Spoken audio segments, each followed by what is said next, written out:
Hello friends, कल हमने molarity तक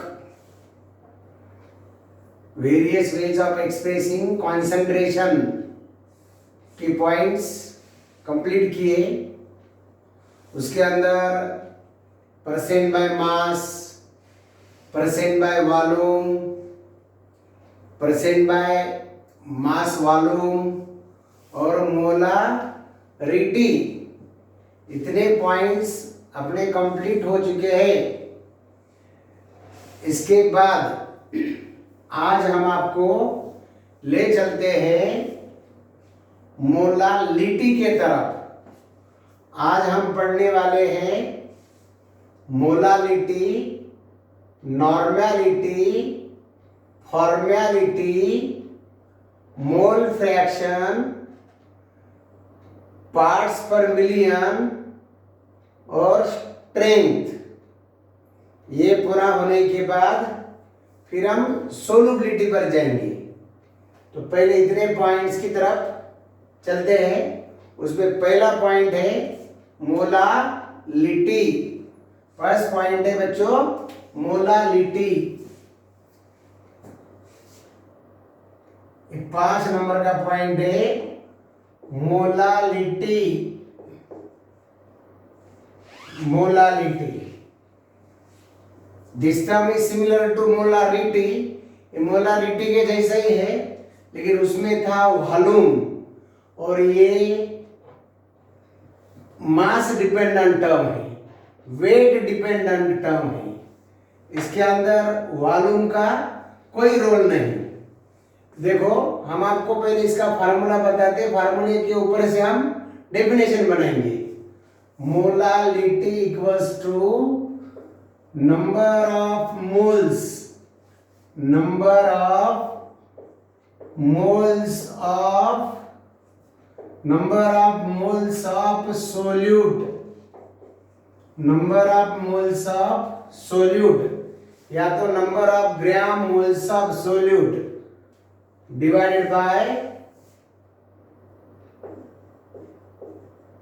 mass of solvent। पहले टर्म में हमने वॉल्यूम लिया था, यहाँ है mass of solvent in kilogram, mass of solvent in kilogram. देखिए क्या डेफिनेशन बना सकते हैं हम, the number of moles of solute dissolved in 1 kilogram of a solvent. Solvent चाहे वाटर हो, अल्कोहल हो, या तो ईथर हो, बेंजीन हो, कोई भी एक्वियस और non aqueous solvent. Molality defined as number of moles of solute dissolved in 1 kilogram of solvent. Definition कैसा करेंगे हम, number of moles of solute, number of moles of solute, number of moles of solute dissolved in 1 kilogram of a solvent, 1 kilogram of a solvent। Unit क्या है भाई इस molality का, unit of molality is, इसका unit है molal, MOLEL, molal. या तो कभी कभी हम स्मॉल एम से भी बताते, small m, molal, small m, नहीं तो फिर moles per kilogram, moles per kilogram, ये इसके यूनिट है मोलल, और ये स्मॉल एम नहीं तो मोल्स पर किलोग्राम। ये हो गया मोलालिटी। अगर आपको एक्चुअल में सॉल्यूशन प्रिपेयर करना है तो कैसे प्रिपेयर करोगे आप ये मोलालिटी वाला सॉल्यूशन? क्या कीजिए, एक बड़ा सा बीकर ले लो और इस बीकर में जितने भी चाहे मोल्स उतना सोल्यूट डालो। क्या डाला हमने इसमें, solute, number of moles of solute. इसके अंदर हमने सोल्यूट ऐड कर दिया, सोल्यूट। ऊपर से कितना सॉल्वेंट डालोगे आप, इसमें सॉल्वेंट कितना डालना चाहिए, करेक्ट 1 किलोग्राम ऑफ सॉल्वेंट डालने का। कितना? 1 kilogram of solvent, 1 kilogram of solvent, 1 kilogram. Okay, तो क्या हो गया? यहाँ number of moles of solute dissolved in 1 kilogram of solvent, this is called as molality। अब मुझे बोलो ये टोटल मास इस सॉल्यूशन का 1 किलोग्राम होगा या 1 किलोग्राम से ज्यादा होगा? Total mass of solution is always greater than 1 kilogram. क्यों? इसमें सोल्यूट भी आ गया ना, सोल्यूट भी आ गया। न्यूमेरिकल सॉल्व करते समय हमें 1 किलोग्राम ऑफ सॉल्वेंट अलग से लेना पड़ेगा और ये number of moles of solute, number of moles के ऊपर से हम क्या डिटरमाइन कर सकते हैं? इस सोल्यूट का मास भी डिटरमाइन कर सकते हैं, या मास के ऊपर से नंबर ऑफ मोल्स डिटरमाइन कर सकते हैं इस फार्मूला से।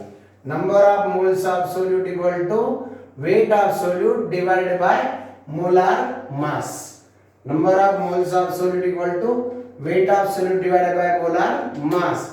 ये जो टर्म है भाई molality, this is very important in this chapter solution and colligative properties. क्यों?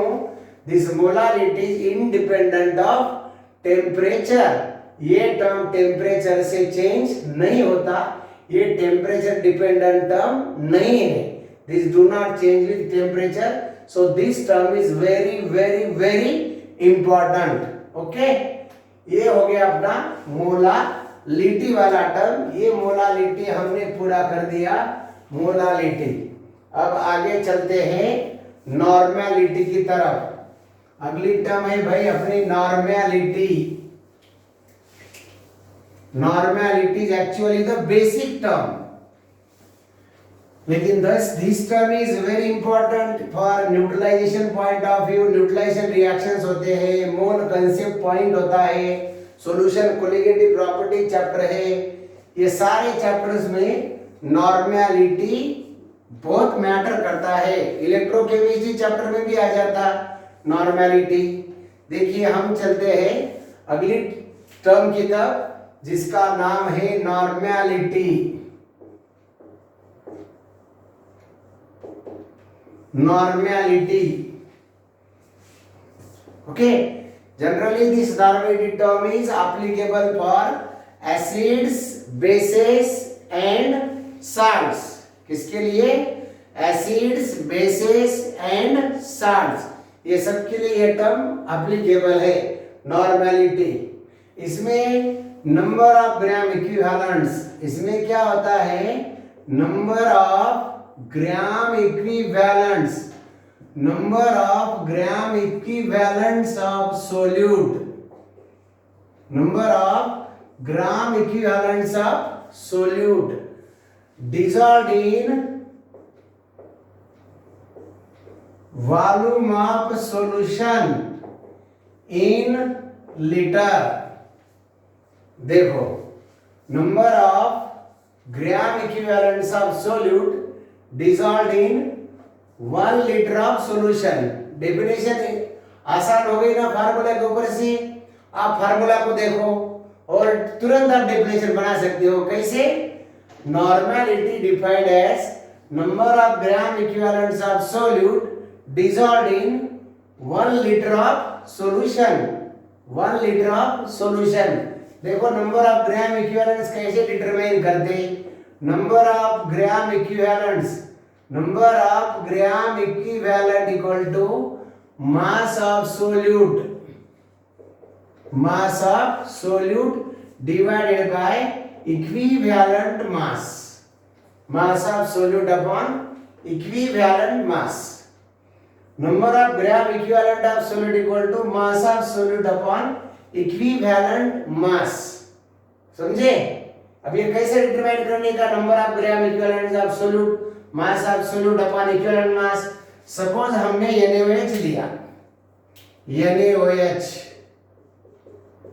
ओके। NaOH लिया हमने कितना ग्राम? 80 ग्राम NaOH लिया, 80 ग्राम NaOH, 80 ग्राम NaOH लिया, मतलब मास ऑफ सोल्यूट कितना हो गया? 80 ग्राम। कितना वाटर लिया हमने, मतलब सॉल्यूशन कितना प्रिपेयर किया हमने?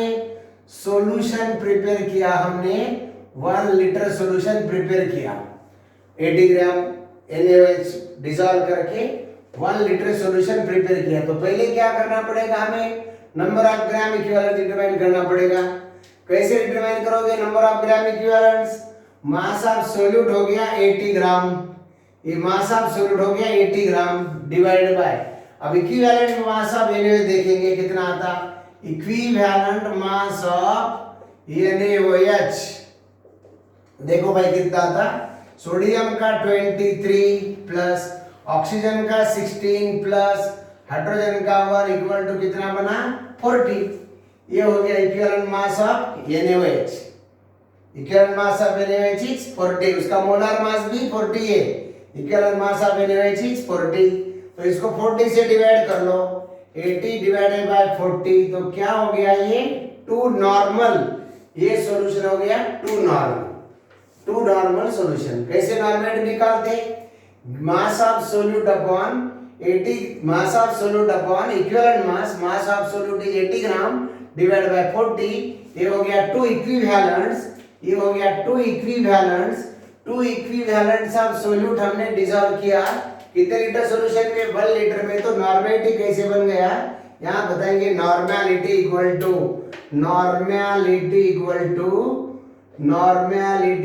टू ग्राम इक्विवेलेंट कितना आया 2 divided by 1 litre of solution, मतलब 2 नॉर्मल सॉल्यूशन, 2 नॉर्मल। अगर हम 40 ग्राम NaOH लेते 1 लीटर सॉल्यूशन में, अगर यहाँ 40 ग्राम NaOH लेते तो 40/40 आंसर क्या आता था 1 इक्विवेलेंट आता था, तो यहाँ नॉर्मलिटी कितना आता था 1 नॉर्मल। अगर हम 20 ग्राम NaOH डिसॉल्व करते थे 1 लीटर सॉल्यूशन में 20 ग्राम, तो यहाँ 20 ग्राम डिवाइड बाय 40 क्या आता था 0.5 इक्विवेलेंट, तो नॉर्मलिटी बनता था 0.5 नॉर्मल।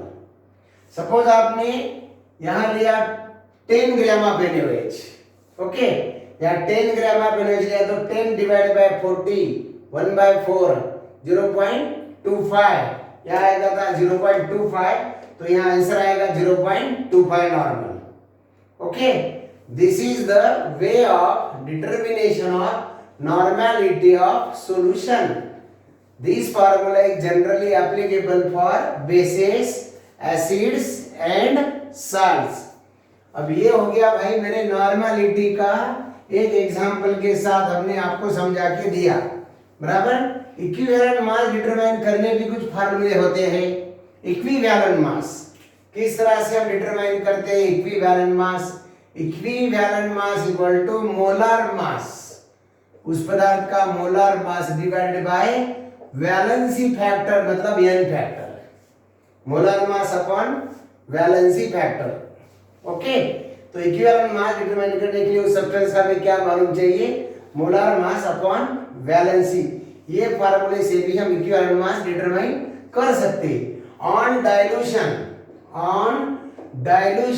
डाइल्यूशन करने के बाद नॉर्मली डिटरमाइन करने का एक फार्मूला है, आप आपके पास रखिए आपकी कॉपी में, N1V1 equal to N2V2, N1V1 equal to N2V2।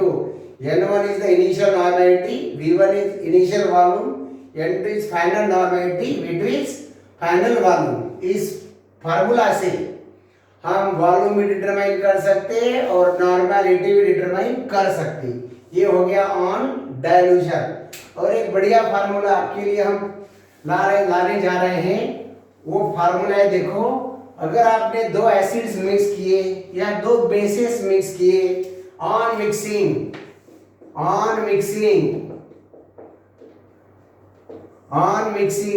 के बाद में नॉर्मेलिटी का फार्मूला क्या रहेगा, नॉर्मेलिटी इक्वल्स टू, देखो 2 सॉल्यूशन मिक्स करने के बाद on mixing 2 solutions, N1V1 plus N2V2 divided by V1 plus V2।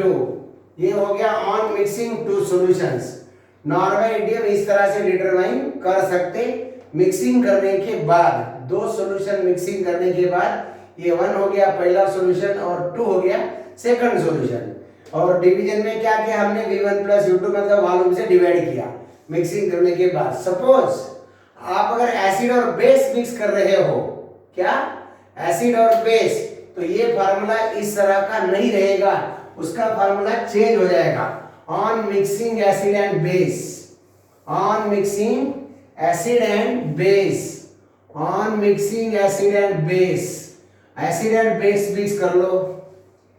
Acid और बेस एक दूसरे को क्या करते हो, न्यूट्रलाइज कर देते, मतलब नॉर्मेलिटी चेंज कर देते। देखो on mixing acid and base normality is given by the formula, बोलिए NaVa minus NbVb, NaVa minus NbVb upon Va plus Vb, मतलब क्या हुआ, Na क्या हुआ बोलिए तो, normality of acid, Va volume of acid minus Nb क्या हुआ, normality of base minus into volume of base whole divided by volume of acid and volume of base. ये दो सॉल्यूशन इस तरह से अगर मिक्स करें एसिड और base, acid and base neutralize each other, acid and base cancels each other, hence on mixing acid and base normality can be calculated by this formula. Okay, तो ये फार्मूला नॉर्मेलिटी डिटरमाइन करने के तरह तरह के formula हो गए। Normality term बहुत ज्यादा इंपॉर्टेंट है, and this normality term depends upon volume, ये वॉल्यूम डिपेंडेंट है, इसलिए टेम्परेचर के साथ चेंज हो जाता। This value changes with temperature, ये वैल्यू टेम्परेचर के साथ चेंज हो जाता। भाई साहब ये हो गया नॉर्मेलिटी वाला टर्म भी अपना कंप्लीट हो गया। ओके, अब हम सॉल्यूशन चैप्टर के अगले पॉइंट को चलते हैं। ये फॉर्मेलिटी, मोल फ्रैक्शन, पीपीएम और strength. Normality, formality, pronunciation similar है, इसलिए फॉर्मेलिटी को पहले कवर कर लेते हैं। अब ये टर्म है देखो फॉर्मेलिटी, फॉर्मेलिटी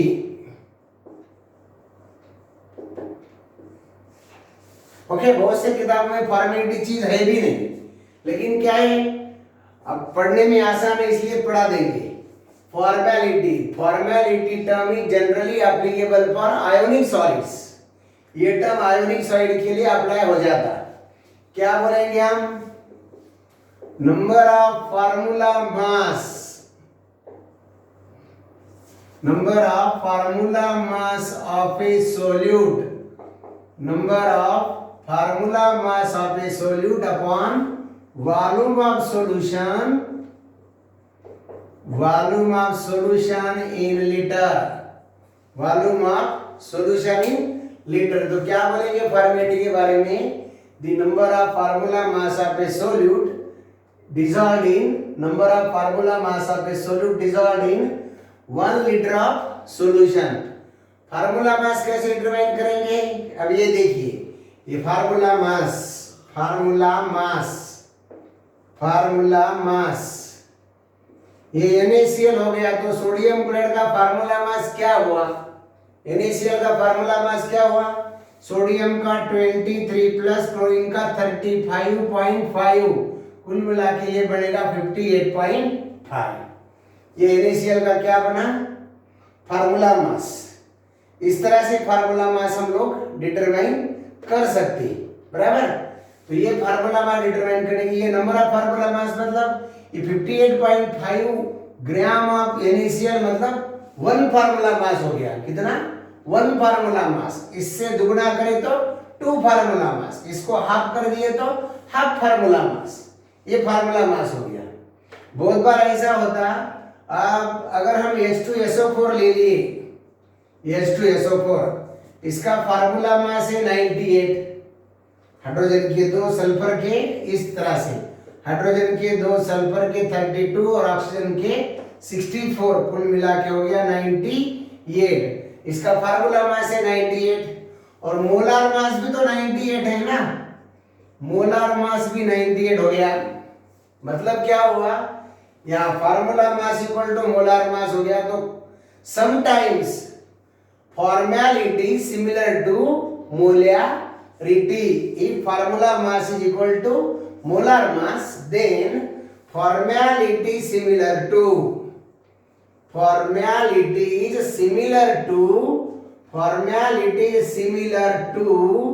molarity. कब? if formula mass equal to molar mass, if formula mass equal to molar mass, formula mass अगर मोलर मास से सिमिलर रहा तो क्या होगा? फॉर्मेलिटी और मोलारिटी सेम रहेगा. रिटी है मोलारिटी.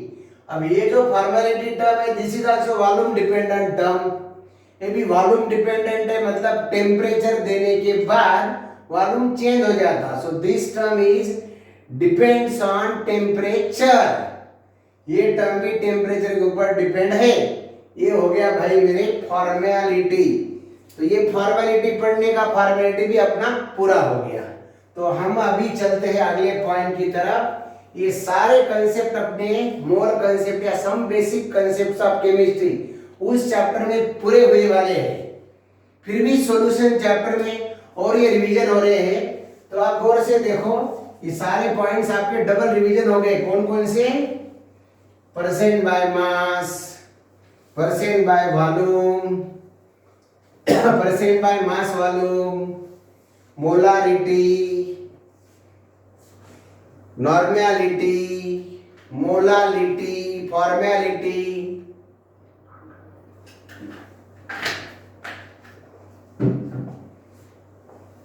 अब हम आपको ले चलते हैं एक बढ़िया पॉइंट की तरह. सबसे आईएमपी पॉइंट है जिसका नाम है mole fraction.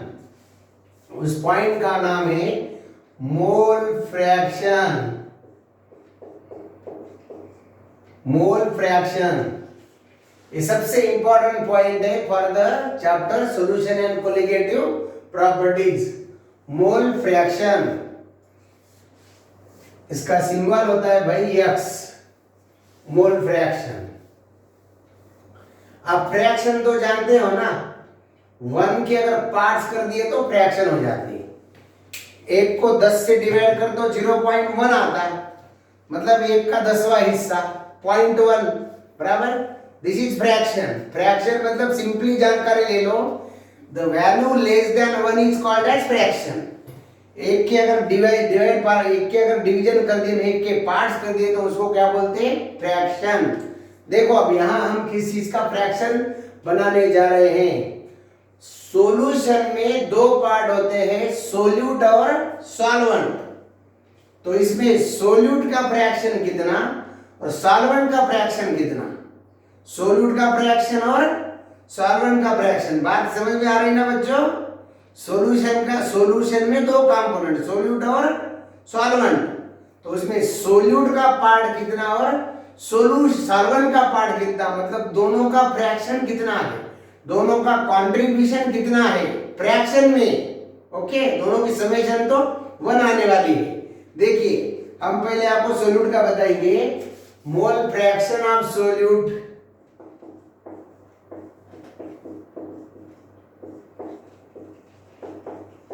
Mole fraction of solute में x1 बताएंगे. इसको x1 equal to number of moles of solute, number of moles of solute upon number of moles of solute plus solvent, number of moles of solute and solvent.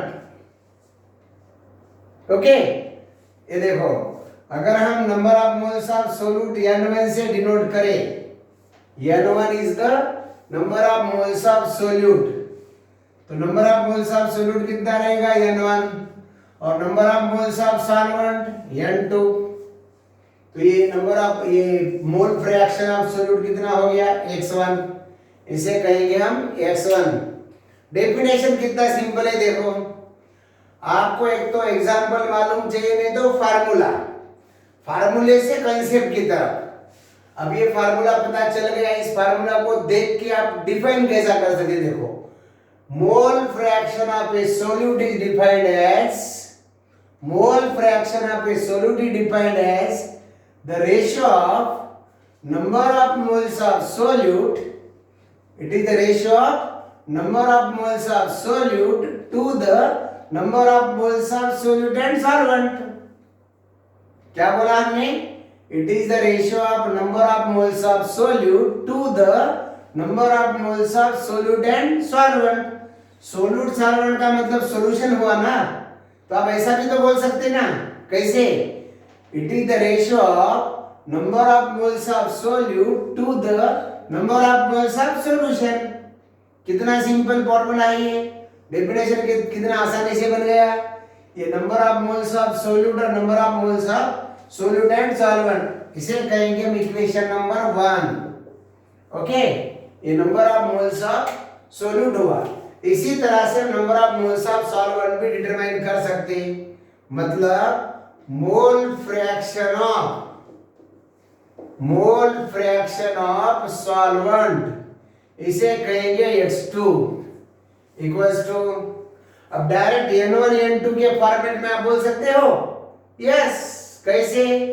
Number of moles of solvent ऊपर होगा N2 divide by N1 plus N2, ये हो गया equation number 2, ये हो गया equation number 2। तो क्या बात हुई बोलो तो? Mole fraction of solvent is the ratio of number of moles of solvent to the number of moles of solution, right? तो ये हो गया x1 हुआ मोल फ्रैक्शन ऑफ सोल्यूट, x2 हुआ मोल फ्रैक्शन ऑफ सॉल्वेंट। ये दोनों का एडिशन करके देखेंगे हम लोग, राइट?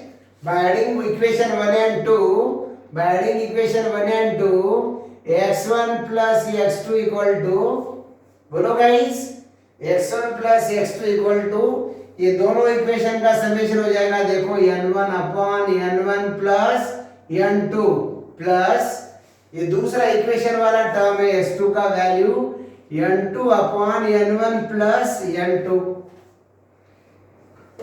दोनों तरफ ख्याल करो, ऊपर वाले को हम क्या बोलते हैं? न्यूमरेटर, ये नीचे वाला हिस्सा हो गया डिनोमिनेटर। दोनों टर्म में डिनोमिनेटर सेम है, तो न्यूमरेटर की क्या होगी? समेशन। तो x1 plus x2 equal to क्या हो जाएगा?